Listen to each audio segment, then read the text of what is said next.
What's going on, everybody? Welcome in to a brand new live episode of the Tighten Up Talk. I'm Trey Wynn, your host, joined by. Are you still COVID, Blake Shoemaker? This is the last day of COVID Blake. I've been cleared to return back to society and back to work tomorrow, and I never thought I would be so excited to be back in a pharmacy again, but Yeah. I am certainly pumped to be back out there. Well, what a time it is, man, and I'm glad to hear it. Obviously, a lot of cases. This is a whole different topic we won't go into, but good to hear that you're feeling better. And then obviously back to whatever normal life is for all of us nowadays. But we're here to talk about some Tennessee Titans, folks. Obviously, huge win against the Jaguars yesterday. Very decisive win. A lot of folks saying that not a whole lot you can take away from that, but I think we can debate about that and discuss that if we'd like to. But while we're here, let us go ahead and tell you about our friends over at Parkway Poorhouse. If you are in the Chattanooga, Tennessee area, looking for an incredible spot to grab some delicious food with the family, maybe a happy hour spot. I mean, look at the bar there. You can see it. There's plenty of awesome spots, and then the patio out back as well. Happy hour, incredible food, incredible drinks, incredible atmosphere. Check out parkwaypoorhouse.com to plan your visit today. That is the hub for all of our watch parties, as you may know, Blake Shoemaker. We missed you Sunday. Obviously, yesterday was a huge day for the Titans, getting kind of things back on track and having a day where they can actually say we did what we wanted to do, because it's been a very long time since they've been able to say that. But before we actually jump into our conversation, I see some folks are jumping in here. So folks, in case you're new, this is a part of Chat 10 Sports, and you're able to go to chat10sports.com and find everything you need to know about us. We are a part of the Chat 10 Sports Podcast Network.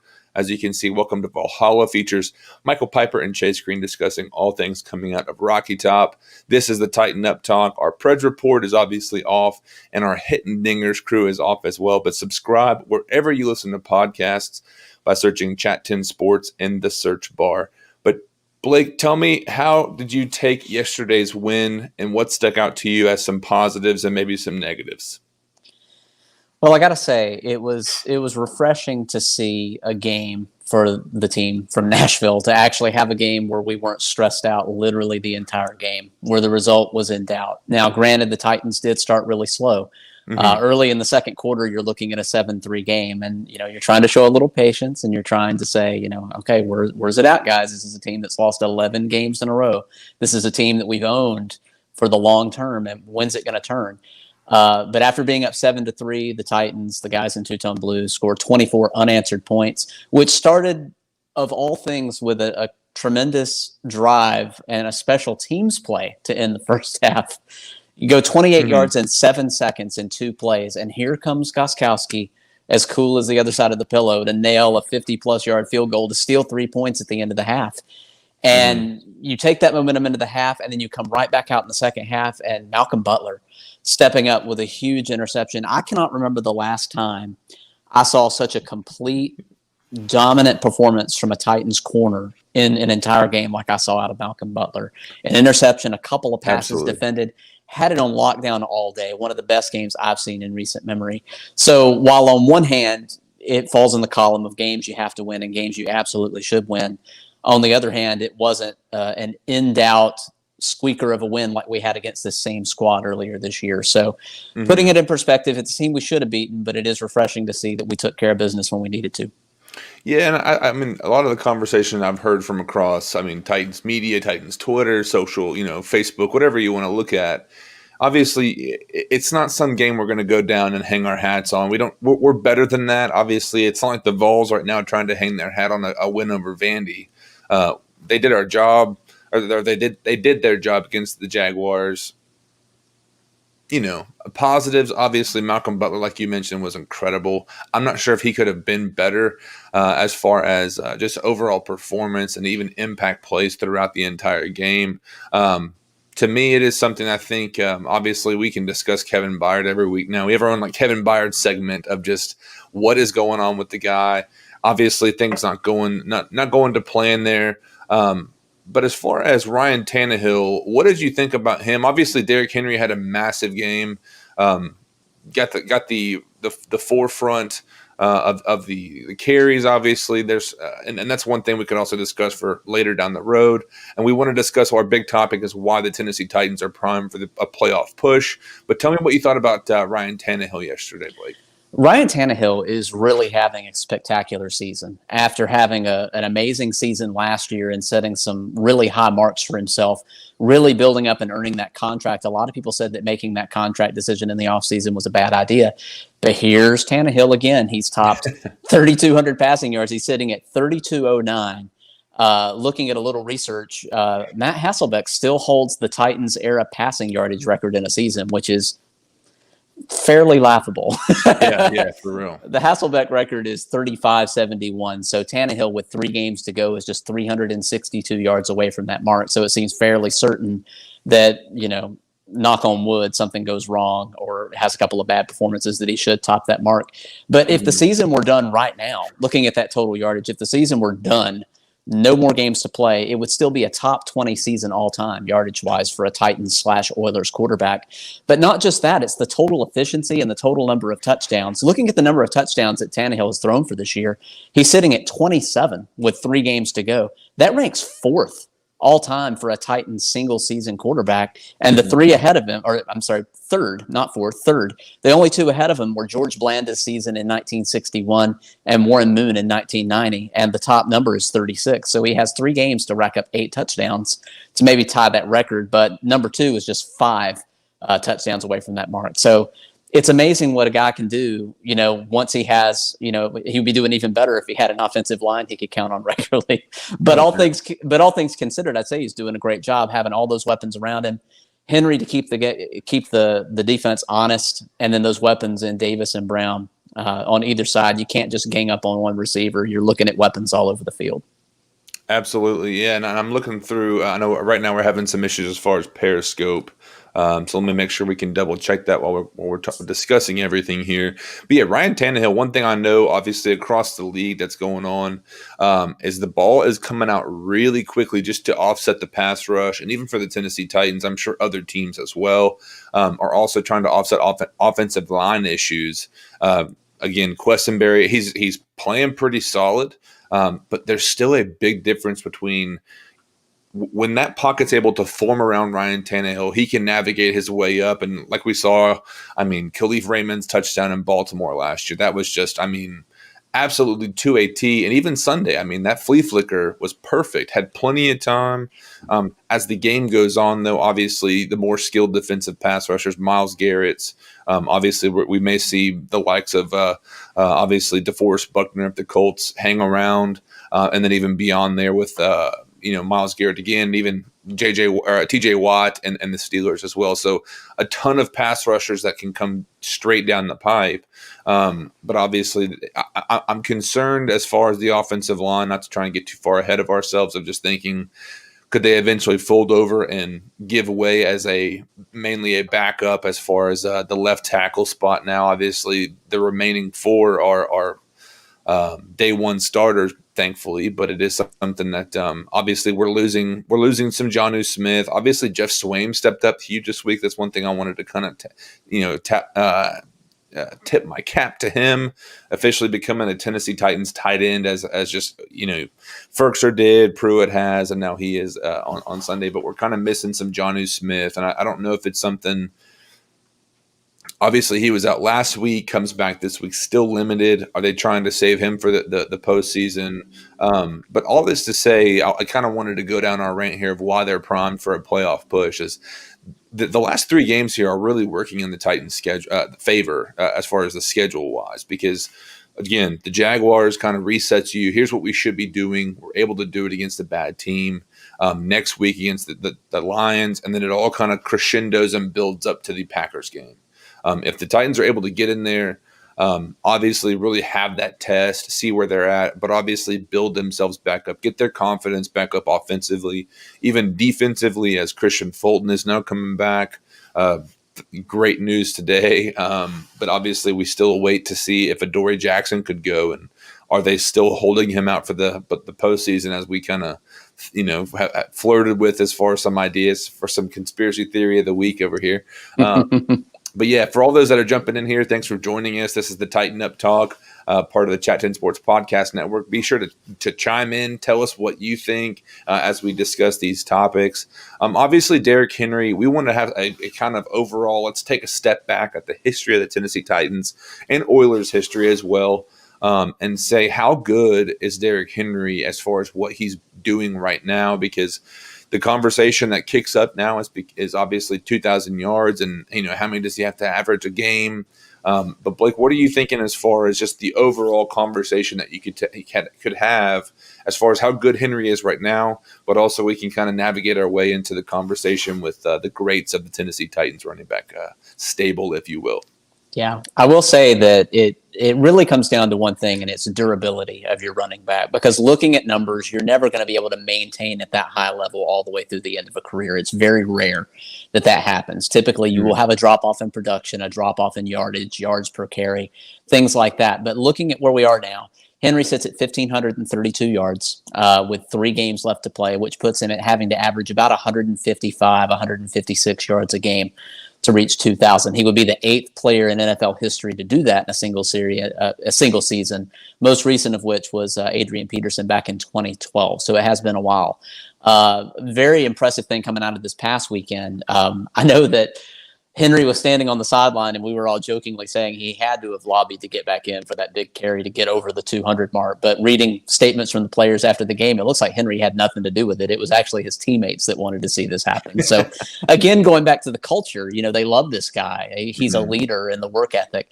But it was Henry's 4th game with at least 200 yards and 2 scores on the ground, which breaks the all-time record tie that he held with Hall of Famers Jim Brown, Barry Sanders, and LaDainian Tomlinson. Brown played 9 seasons, Sanders played 10, and LT played 11. And Henry's in year number 5. Yeah. And he now holds that record all on his own. Wow. Also, Henry with his 9th road game in a row over 100 yards, that makes him one shy of Barry Sanders' all-time record of 10. So more rarefied air. But looking at what you've been talking about, that we've kind of talked about a little bit, that durability factor, the carries are really starting to pile up. Mm-hmm. Henry at this moment is just 8 yards away from his season high for season yards, total yards in a season is what I'm trying to say, which is 1,540. So he'll get that easily the next game, bearing something very strange happening. Mm-hmm. But the number of carries is a little concerning. But he is your weapon, and he does get better as the weather gets colder. Looking at his carries every year, in his rookie season, he had 110, then 276, then 215. Last year, with the playoff running, had 303. As of this moment, with 3 regular season games to go and the playoffs, he's at 297, 6 carries away from his season high. So a little bit of concern there, but looking at his stats, looking at his production, looking at his speed, the speed he reached on that long touchdown run just the other day, I think they said with his 2nd highest speed of the year. Mm-hmm. So I'm interested to see what you think, Trey, as far as what he's doing this season before we kind of get into comparing where he stands. Yeah, obviously I think this year is incredibly special, especially for him to be able to already be what he at the point of what he did last year with I guess 3 games to go still now. Yeah, we've talked about the carries kind of piling up. I know Darrington Evans being out, Jeremy McWeapon and McNichols as they call him, but McNichols is that 4th and 2 was one of those that was just kind of like, okay, I don't know if we're just trying to dump on the Jaguars or we're trying to embarrass these guys. Like, do we really have to go out here and do this to ourselves? Because I mean, just the way that McNichols got hit was just like, guys, we cannot do that. Like, no. Especially running to Quessenberry's side. I feel like that was already the strong side of that defense. Why not run towards Kelly and Nate Davis, where you're a little bit more, you get some more continuity between the two of them. But all that to say, now the carries are a asterisk for me of like, is this really going to be worth it if we hit the playoffs? And all of a sudden, every team's going to be forcing us to throw the ball. They're going to be trying to stop Henry. That's what everyone looks at whenever they see the Tennessee Titans logo is Derrick Henry probably throwing Josh Norman. And God bless him because he's never going to live that down. No. Same as Earl Thomas has not lived it down from 2019 season. But all that to say, it is something I'm hoping that with Darrington Evans coming back, I'm hoping with McNichol and even Dante Foreman, whenever he's able to kind of come back and then have a little bit of a running back, not by committee, but I guess co-committee because you got Henry and then the rest of the stable. I'm starting to think that like that crescendo at that Packers game, if they're able to pull that off, and even if they're to be willing to go 3-1 and say they win the next three, or Jaguars, Lions, and Packers, and then they just rest everybody. And if they have to play anybody, just at least rest Henry, maybe Tannehill. Those are the games that obviously we've had backups come in week 17 before when the playoffs were on the line.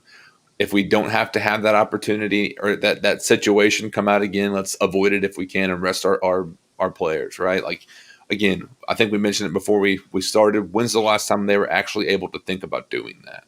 And credit to Blake for saying that. I was repeating what he's saying for all those that will listen or watch with us right now. But no, man, I do think it is something that, especially as more of his teammates lobby for this 2,000 yards, if it's a realistic thing. Have you got the research on that? I haven't actually come out and put a cherry on top as far as what the actual numbers would be on it. It would be 156 yards a game, but I will say this because the temptation is certainly there because obviously the playoff run in the Super Bowl will be more important in the long run, but seasons like this don't come around very often. Right. So I'm just going to come out of left field on this one. David Montgomery. How in the heck does David Montgomery relate to this situation? Running back for the Bears has had a very mediocre season for the most part. He had 30 yards when we faced them earlier this year, so nothing to write home about. His previous high had been somewhere around 90 yards in a game. The last 3 weeks, Montgomery has had some really, really good games, 3 games in a row. He's gotten 288 yards over the last 3 games, which works out to 96 yards a game, as he's really had this uptick, and a lot of people have picked up on it. Who does he run against? The Packers, the Lions, and the Texans. Who does Derrick Henry have up next? The Lions, the Packers, and the Texans. So I would wager to say that Derrick Henry is a much better caliber running back. I don't think I'm stepping out in saying that. Not much, no. But to see what Derrick Henry could do against 3 defenses who have given up 288 yards to a very mediocre back for the most part this year, the temptation is certainly there to turn him loose and see what happens. Yeah. No, I know you said it perfectly. I mean, obviously the Super Bowl and playoff push is far. I mean, but I don't know, man. Like you said, just the window the window of the opportunity, and especially, I mean, when Lewan went down, and we felt the absence of Lewan, we still do every week. But you would not be expecting us talking about Henry still having an opportunity to go for 2,000. And we mentioned, I think Chase and I were talking on Sunday at our watch party. Think of if Henry were to ever hit that this year or another season, he and Chris Johnson are the only 2 in Titans history. They're the only 2 backs on the same team to have done the same feat and being in the 2,000-yard club, which is the prospect of that alone is like, good Lord, which I guess kind of transitions us into our conversation as far as the stable of Eddie George, Chris Johnson, Earl Campbell, where we are including Earl for all those that are on the fringe about the Titans and Oilers history. And then obviously throwing in Derrick Henry. But the recency bias, I know most folks would probably say, oh, Derrick Henry's the best. And obviously, I think his game and Eddie George's game is very similar, being that bigger back, being able to just continually beat you up and make you feel every single hit, and obviously the rivalries. I wish Derrick Henry, maybe this is the next season, we're binge watching a show here. The next season, Derrick Henry's going to have to face his big boss, like Eddie George had to face his and Ray Lewis. We'll see what happens, and then Earl Campbell, man, he was something. Yeah, we obviously Hall of Famer. We've seen his several runs where he is just tossing kids like it is the backyard, and on Thanksgiving you're playing some 2-hand touch and it gets a little bumpy, but gets out of hand. What do you think? I mean, who is the best running back in Titans history in your opinion? So let's compare them side by side. I mean, we've got this Mount Rushmore of Titans/Oilers running backs. You have Derrick Henry in his 5th season. You have Earl Campbell, Hall of Famer, played 8 good seasons in the NFL. Eddie George played 9 seasons, and then Chris Johnson stuck around for 10. We sometimes forget those seasons in Arizona, right? After he left the team. So if we look at total yardage, Eddie George ended up with the highest yardage total of the 4 at 10,441. On just over 2,865 carries. Second on that list would be Chris Johnson with 96.51. Earl Campbell is actually third in the yardage standpoint with 94.07.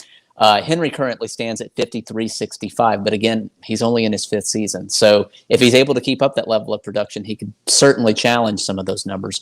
I think one of the more telling stats is the yards per carry. Now, we are not jaded enough to think that this won't eventually dip later in the career as the yardage and the carries pile up. Right now, Derrick Henry has the best number of the four. He's averaging 4.9 yards per carry. I was really surprised that number two in this category is Chris Johnson at 4.5. Then followed by Earl Campbell at 4.3, and Eddie George only had 3.6, which was really surprising that Steady Eddie didn't have a slightly bigger number than that.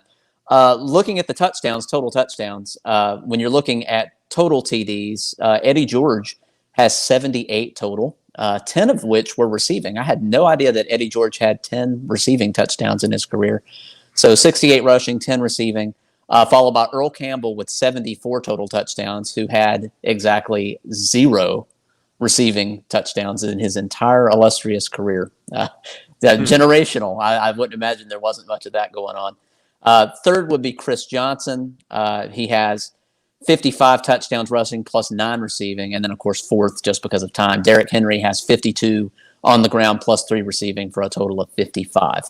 I think the most surprising thing looking at this is looking at the generational change in which back in the day, ball security wasn't as big a deal as it is now. Because looking at some of the stat lines, even like Walter Payton and some of these other ones that are not under the umbrella of Oilers Titans, the number of fumbles, unbelievable.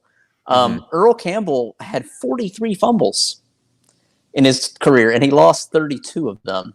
Eddie George had 37 fumbles, 21 lost. Chris Johnson had 21 fumbles with 16 lost. And Derrick Henry only has 8 with 5 lost to this point. So ball security, I think, definitely the wheelhouse of Derrick Henry, not losing the ball very often. Yeah. But if he can keep up that yards per carry and, keep that trend, I think it's great. Could Derrick Henry be the finest running back we've ever seen with the franchise? I think there's a really good chance that we're looking at it right now. Yeah, and what sticks out to me of all those stats, and even to hear he's got 55 touchdowns in, 4 years? 4 and change.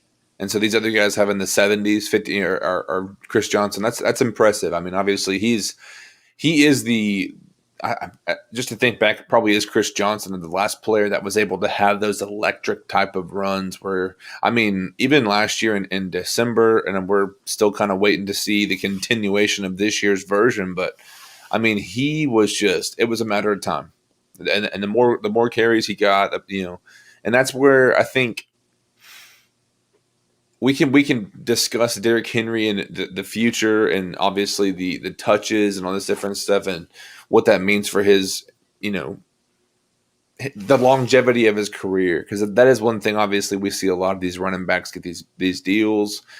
They get about 2 years into it, maybe 3 years into it, and then circumstances change, and they're dumb, traded, or cut. So we'll see what happens, but.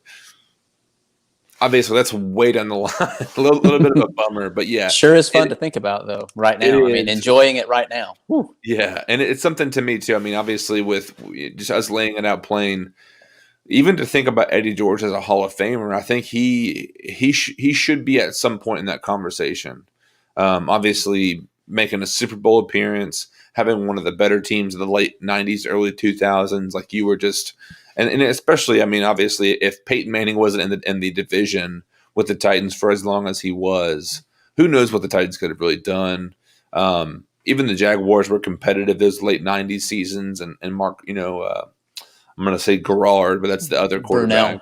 Yeah, Brunell. David Garrard was the later quarterback for the Jags. But no, it's just something to me. I'm excited to see what Henry does. But I think at some point for this season and this postseason, they have to start either saying, listen, we're going to attack.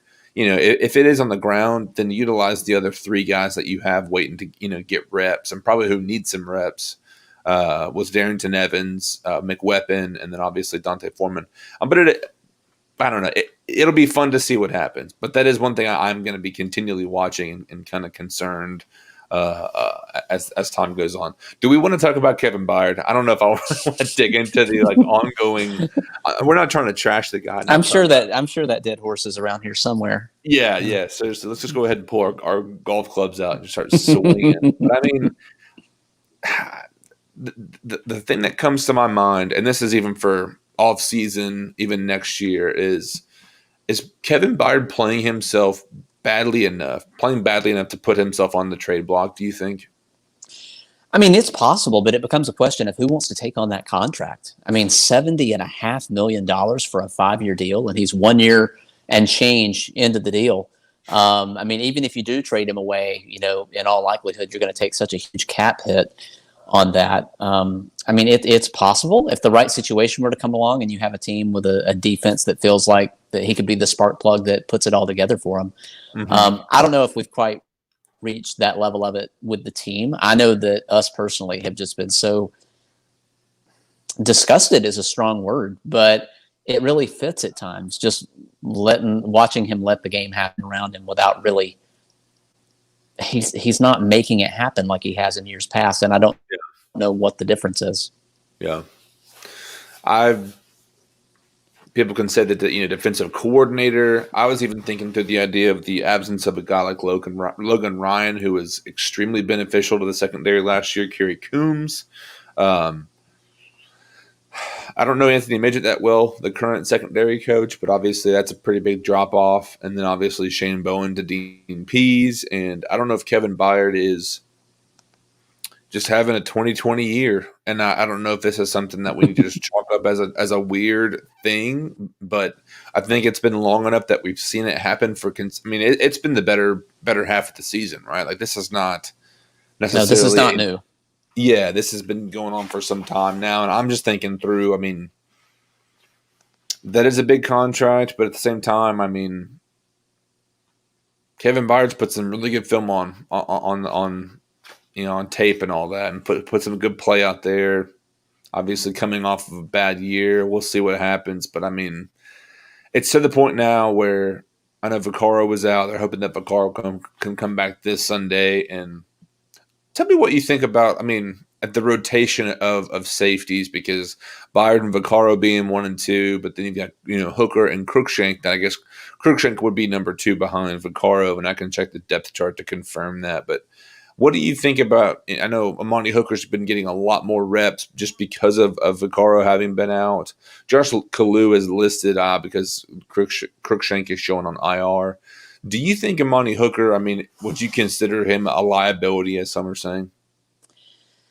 I mean, I think the rotation is a good idea, especially when you've seen such consistently bad play from Byard. You have to do something to change it up and change the rotation and see who works well together and what works and what doesn't. But just running Byard out there as your number one and not being willing to actually shake it up and make changes and adjust. I mean, he can be a liability at times. I don't think that's because of lack of trying or because of technique. I think it's just because he hasn't had enough time to develop on the field. And I think putting that time in now to allow him to develop is a better step in the long run, as opposed to just letting the status quo be normal. Yeah. See, I disagree with this idea that he shouldn't be playing. I don't know if it's people just looking for a reason to complain about something, but I mean, from what we've seen from the guy, I mean, he's been serviceable, in that rotation, and I think he's even gotten a pick or two. So just something to me, I wanted to throw that out there because I keep seeing this, like, oh God, here comes Hooker. It's like, we haven't even seen him, long enough on the field to really make a decision on what the guy can do or not. But, it is something to me. I don't know. We'll see what happens. I'm not out of the woods yet, or I guess the defense is not out of the woods for me as far as coming through the continued third down issues. I think the secondary, as they continually get away from the days of Jonathan Joseph, and you're getting more Desmond King and obviously Fulton back, Chris Jackson hopefully coming back and getting some rotation. Maybe we've seen the last of Breon Borders. But, I mean, again, we mentioned it earlier in the show. Malcolm Butler has been, fantastic on Sunday. And there were several plays. I mean, there was probably 4 or 5 plays that he was immediately impacted on.